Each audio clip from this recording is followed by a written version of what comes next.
Hey everybody, welcome to another edition of MLSsoccer.com's Brazil Bound, presented by Castrol GTX High Mileage, here with Andrew Wiebe. I'm Nick Firchau on the streets of Sao Paulo, where the World Cup excitement continues on. It's been going for a couple weeks here, but our eyes are focused on Salvador, side of the U.S. national team game against Belgium on July 1st, the knockout round.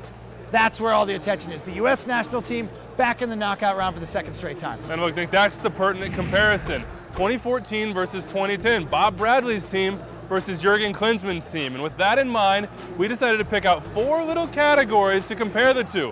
What's the difference and what might it mean against Belgium and Salvador? Andrew, let's start on the back line where some big differences between 2014 and 2010. We heard Tim Howard say during the Stanford pre-World Cup camp that he felt a little bit more at ease with that 2010 team because of the experience there. Guys like Steve Cherundolo and Carlos Bocanegra.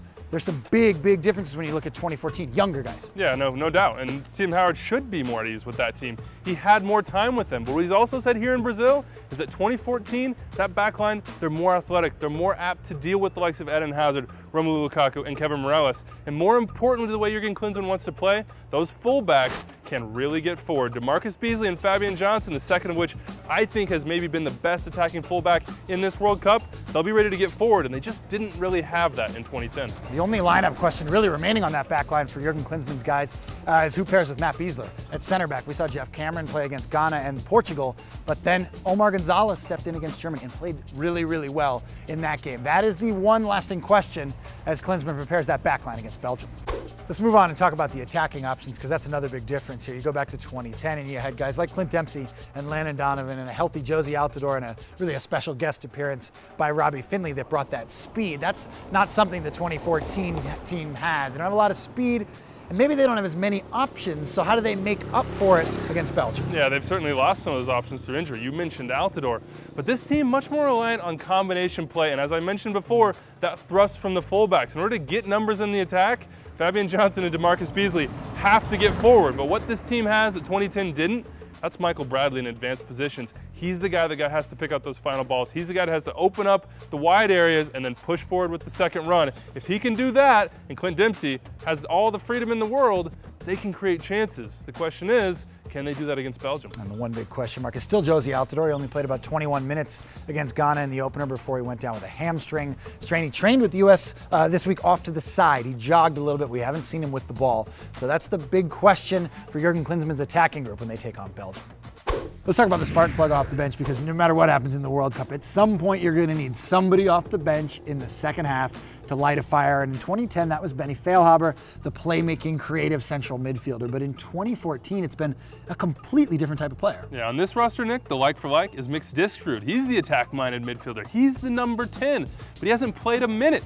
The guy who turned out to be the spark is DeAndre Yedlin, a right back by trade in MLS, but a right midfielder for Jurgen Klinsmann. He's got that physical presence, he's tireless, and he's just young and cocky enough not to get what the stage is offering him here. He goes forward with reckless abandon, and against Portugal, he even helped create that second goal. We have to see, will he be the man that Jurgen Klinsmann turns to off the bench? So far, he's been a great option.